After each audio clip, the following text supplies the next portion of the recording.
I am mortified by your litany of slurs. Such a lot of words.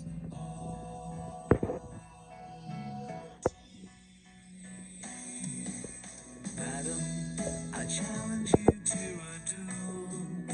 My second warned you to be careful. That bell can't be unrung. Madam, you mistake me for a pumpkin. It's clear you're yelling something. Oh, please don't burst a lung.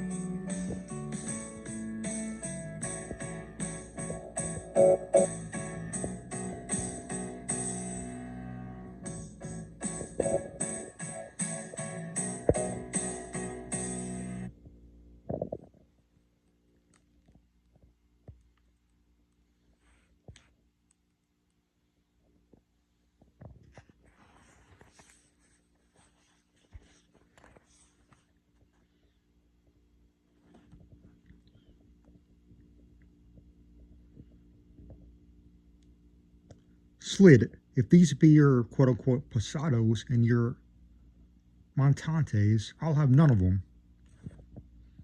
Ned Noles.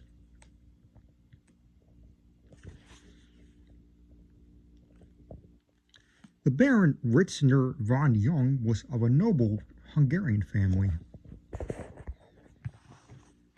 every member of which, at least as far back as into antiquity as any certain records extend, was more or less remarkable for talent of some description. The majorities for that species of grotesquerie in conception in which Tieck, a scion of the house, has given a vivid, although by no means the most vivid, exemplification.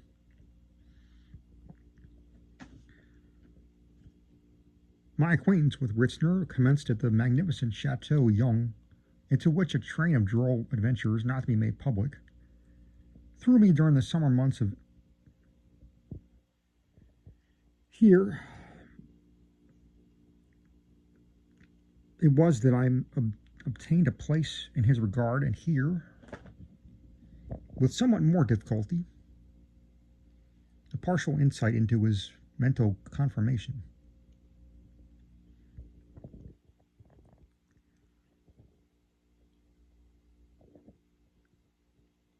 In later days, this insight grew more clear as the intimacy, which had at first permitted it become more close, and when after 3 years' separation we met, I knew all it was that was necessary to know of the character of Baron Ritzner von Jung. I remember the buzz of curiosity with which his advent excited within the college precincts on the night of the 25th of June. I remember still more distinctly that while he was pronounced by all parties at first sight, quote unquote, the most remarkable man in the world, no person made any attempt at accounting for his opinion. That he was unique appeared so undeniable that it was deemed impertinent to inquire wherein the uniquity consisted. But letting his matter pass for the present, I will merely observe that from the first moment of his setting foot within the limits of the university, he began to exercise over the habits, manners, persons, purses, and propensities of the whole community which surrounded him, and influenced the most extensive and despotic, yet at the same time the most indefinite and altogether unaccountable.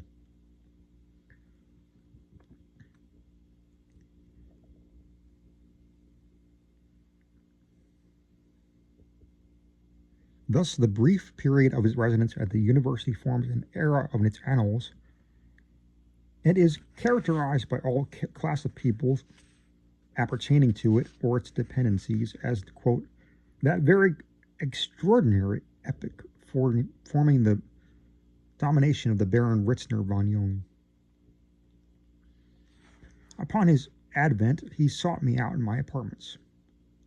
He was then of no particular age, by which I mean that it was impossible to form a guess respecting his age by any data personally afforded.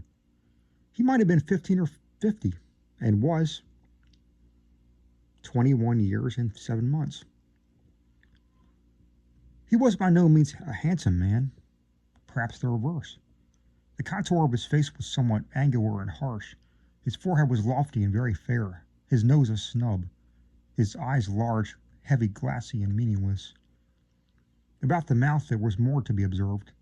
The lips were gently protruded, and rested the one upon the other after such fashion that it was impossible to conceive any, even the most complex combinations of features, conveying so entirely and so singly the idea of unmitigated gravity, solemnity, and repose. It will be perceived, no doubt, from what I have already said, that the Baron was one of those human anomalies now and then to be found, who make the science of mystification the study and the business of their lives. For this science, a peculiar turn of mind,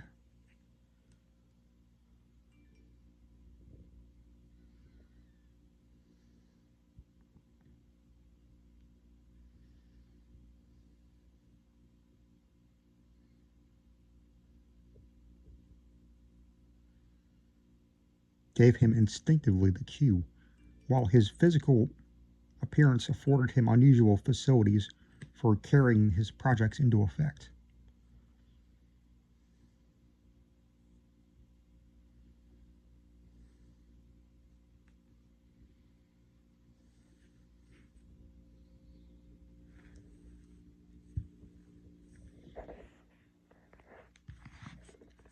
I firmly believe that no student during that renowned epoch so quaintly termed the domination of Baron Ritzner von Jung ever rightly entered into the mystery which overshadowed his character.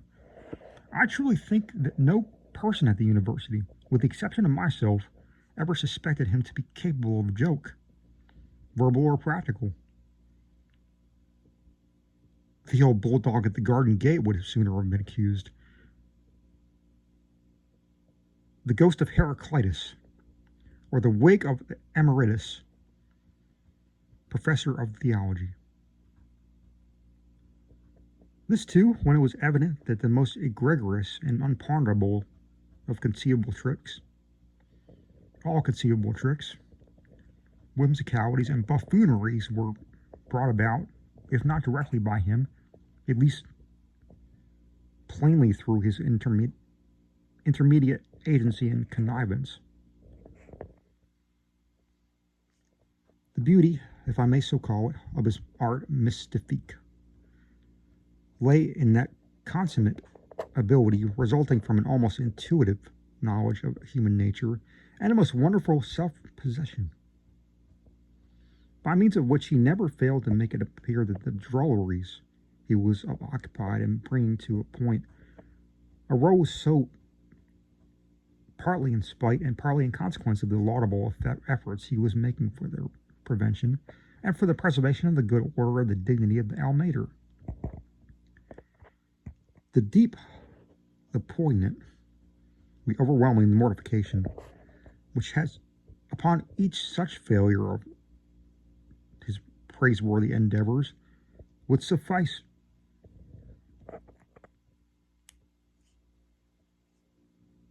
suffuse every lineament of his countenance, left not the slightest room of doubt of his sincerity in the bosoms of even the most skeptical companions.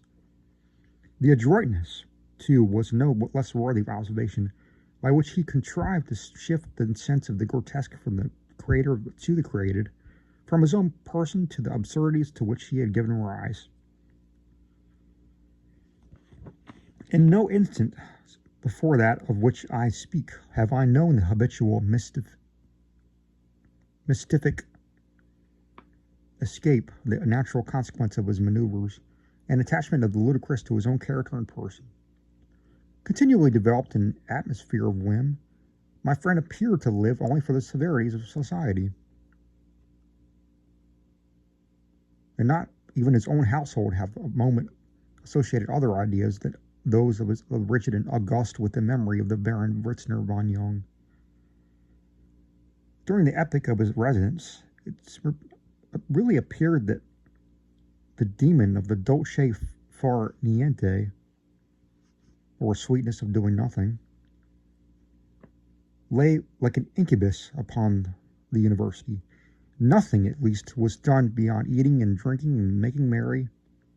The apartments of the students were converted into so many pothouses, and there was no pothouse of them, all more famous or more frequented than that of the Baron. Our carousals here were many and boisterous and long and never unfruitful of events. Upon one occasion we had protracted our sitting until nearly daybreak, and an unusual quantity of wine had been drunk. The company consisted of 7 or 8 individuals, besides the Baron and myself. Most of these were young men of wealth, of high connection, of great family pride, and all alive with exaggerated sense of honor. They abounded in the most ultra German opinions respecting the duello. To these Quixotic notions, some recent Parisian publications, backed by 3 or 4 desperate and fatal re-encounters, had given new light and vigor and impulse. And thus the conversation, during the greater part of the night, had run wild upon the all-engrossing topic of the times. The Baron, who had been unusually silent and abstracted in the earlier portion of the evening, at length seemed to be roused from his apathy, took a leading part in the discourse, and dwelt upon the benefits, and more especially upon the beauties, of the received code of etiquette and the passages of arms, with an ardor and eloquence and impressiveness, and an affectionateness of manner, which elicited the warmest enthusiasm from his hearers in general, and absolutely staggered even myself, who well knew him to be an hearty ridiculer of those very points for which he contended, and especially to hold the entire fanfaronade of dueling etiquette in the sovereign contempt which it deserves. Looking around me during a pause in the Baron's discourse, of which my readers or listeners may gather some faint idea, when I say that it bore resemblance to the fervid chanting and monotonous yet musical sermonic manner of Coleridge, I perceived symptoms of even more than the general interest of the countenance of the party, one of the party. This gentleman, whom I shall call Hermann, was an original in every respect, except perhaps in the singular particular that he was a very great fool. He contrived to bear, however, among a particular set at the university, a reputation for deep metaphysical thinking, and I believe for some logical talent.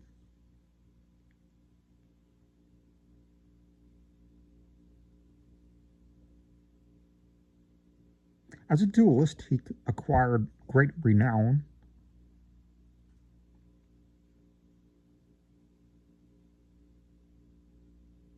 Even I forget the precise number of victims who had fallen at his hands, but they were many.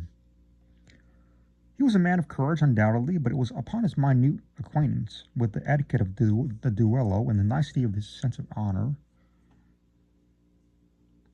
that he most especially prided himself. These things were a hobby which he rode to the death.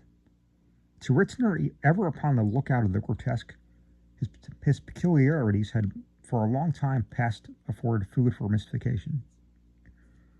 Of this, however, I was not aware, although in the present instance I clearly saw something of the whimsical nature upon the tapis with my friend, and that Hermann was a special object. As the former proceeded in his discourse, or rather monologue, I perceived the excitement of the latter momently increasing. At length he spoke, offering some objection to a point insisted upon by R, and giving his reasons in detail. To these the Baron replied at length, still maintaining his exaggerated tone of sentiment, and concluding, in what I thought very bad taste, with a sarcasm and a sneer. The hobby of Herman now took the bit in his teeth. This I can discern by the studied hair-splitting farrago of his rejoinder. His last words I distinctly remember.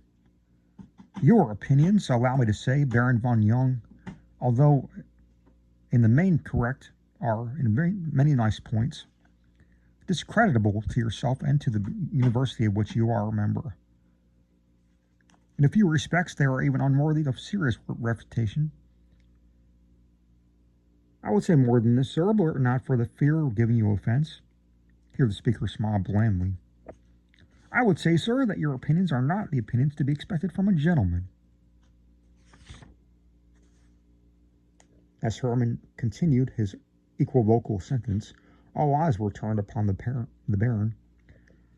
He became pale, then excessively red, then dropping his pocket handkerchief, stooped to recover it, when I caught a glimpse of his countenance. Well, it could be seen by no one else at the table. It was radiant with the quizzical expression with which was its natural character, but which I had never seen it assume, except when we were alone together. And when he unbent himself freely, in an instant afterward he stood erect, confronting Herman in so total alteration of countenance in so short a period I certainly never saw before. For a moment I even fancied that I misconceived him, and that he was in the sober earnest.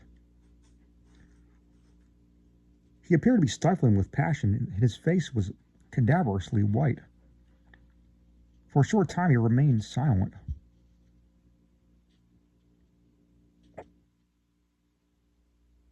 Apparently striving to master his emotion. Having at length seemingly succeeded, he reached for a decanter which stood near him, saying as he held it firmly clenched, the language you have thought properly to employ, mein Herr Herman, in addressing yourself to me, is objectionable in so many particulars that I have neither temper nor time for specification. That my opinions, however, are not the opinions to be expected from a gentleman, is an observation so directly offensive as to allow me but one line of conduct. Some courtesy, nevertheless, is due to the presence of this company and to yourself at this moment as my guest. You will pardon me, therefore, if upon this consideration I deviate slightly from the general usage among gentlemen in similar cases of personal affront. You will forgive me from the moderate tax I shall make upon your imagination, and endeavor to consider for an instant the reflection of your person in yonder mirror as the living mein Herr Herman himself. This being done, there will be no difficulty whatever. I shall discharge this decanter of wine at your image in yonder mirror, and thus fulfill all the spirit, if not exactly the exact letter, of resentment for your insult, while the necessity of physical violence to your real person will be obviated. With these words he hurled the decanter full of wine against the mirror which hung directly opposite Herman, striking the reflection of his person with great precision, and of course shattering the glass into fragments.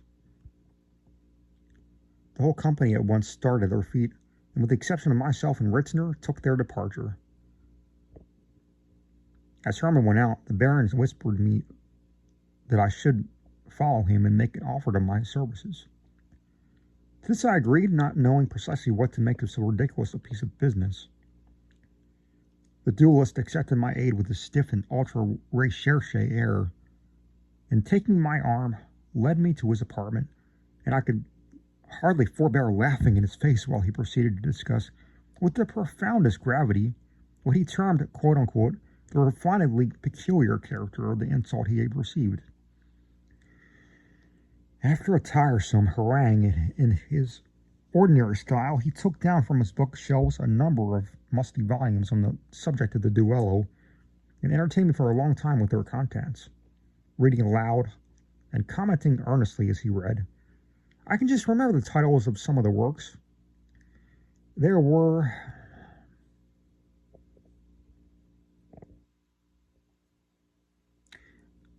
The Ordonnance of Philip le Bel en single le combat, The Theatre of Honor by Fabian, and a treatise on the permission of duels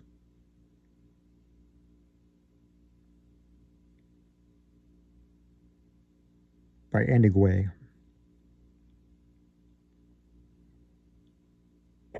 He displayed also, with much pomposity, Brantôme's Memoirs of Duels, published at Cologne, 1666, in the types of Elsevier, a precious and unique vellum paper volume with a fine margin, and bound at Derome. But he requested my attention particularly, and with an air of mysterious sagacity, to a thick octavo, written in barbarous Latin by one Hedelin, a Frenchman, and having the quaint title Duel lex scripta et non illiteraque.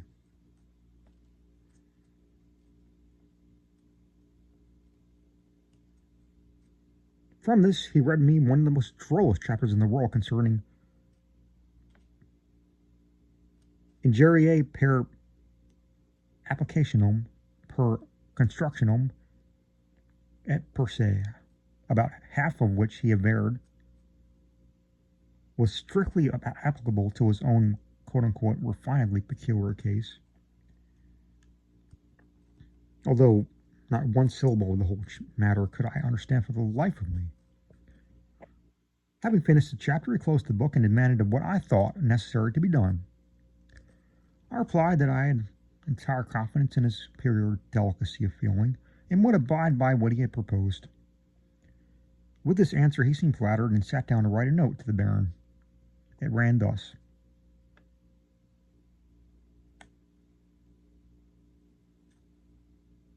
Sir, my friend, MP will hand you this note.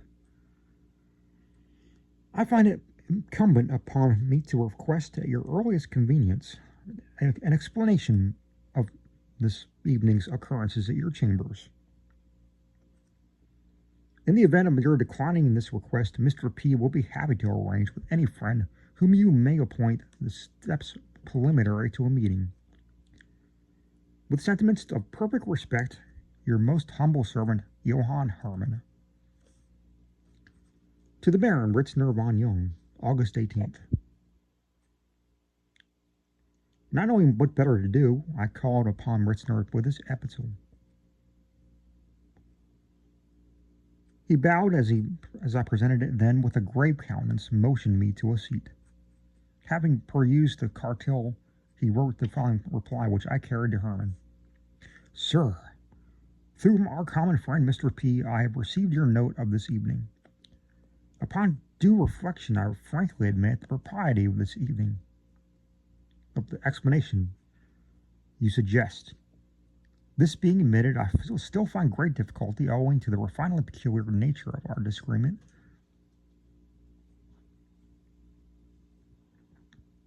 and of the personal affront offered on my part. And so wording what I have to say by way of apology as to meet all of the minute exigencies and all of the variable shadows of the case, I have great reliance, however, on that extreme delicacy of discrimination. In matters appertaining to the rules of etiquette, for which you have so long and so preeminently distinguished, with so perfect a certainty, therefore, of being comprehended, I beg leave, in lieu of offering any sentiments of my own, to refer to you to the opinions of the Sieur Hedelin, as set forth in the 9th paragraph of the chapter Ingerii per applicationum per constructionum et per se, in his Duel lex scripta et non illiteraque. The nicety of your discernment in all the matters here treated will be sufficient, I am assured, to convince you that the mere circumstance of me referring you this admirable passage ought to satisfy your request, as a man of honor, for explanation. With sentiments of profound respect, your obedient servant, Von Young. The heir, Johann Hermann, August 18th. Hermann commenced this perusal of the epistle with a scowl, which, however, was converted into a smile of the most ludicrous self-complacency as he came to the rigmarole about ingerii per applicationum per constructionum et per se. Having finished reading, he begged me, with the blandest of all possible smiles, to be seated, while he made reference to the treatise in question. Turning to the passage specified, he read it with great care to himself, then closed the book, and desired me, in my character of confidential acquaintance, to express to the Baron von Young his exalted sense of the chivalrous behavior, and in that of the second, to assure him the explanation offered was the fullest, the most honorable, and the most unequivocally satisfactory nature. Somewhat amazed at all this, I made my treaty to the Baron. He seemed to receive Hermann's amicable letter as a matter of course, and after a few words of general conversation, went to an inner room and brought out the everlasting treatise, Duel lex scripta et non illiteraque. He handed me the volume and asked me to look over some portion of it. I did so, but to little purpose, not being able to gather the least particle of meaning. He then took the book himself and read me a chapter aloud. To my surprise, what he had proved to be a most horribly absurd account of a duel between two baboons. He now explained the mystery, showing that the volume as it appeared prima facie, or upon first impression, was written upon the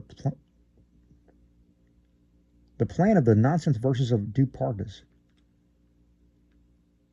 That is to say, the language that was ingeniously framed so as to present the ear of all the outward signs of intelligibility, but even of profundity, while in fact not a shadow of meaning existed.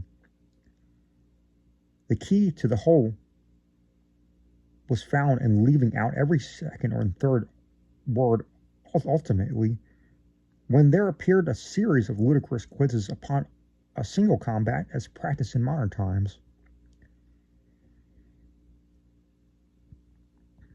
The Baron afterward informed me that he had purposely thrown the treatise in Hermann's way 2 or 3 weeks before the adventure, and that he was satisfied from a general tenor of his conversation that he had studied it with the deepest attention, and firmly believed it to be a work of unusual merit. Upon this hint he proceeded. Hermann would have died 1,000 deaths rather than acknowledge his inability to understand anything and everything in the universe that had ever been written about the duello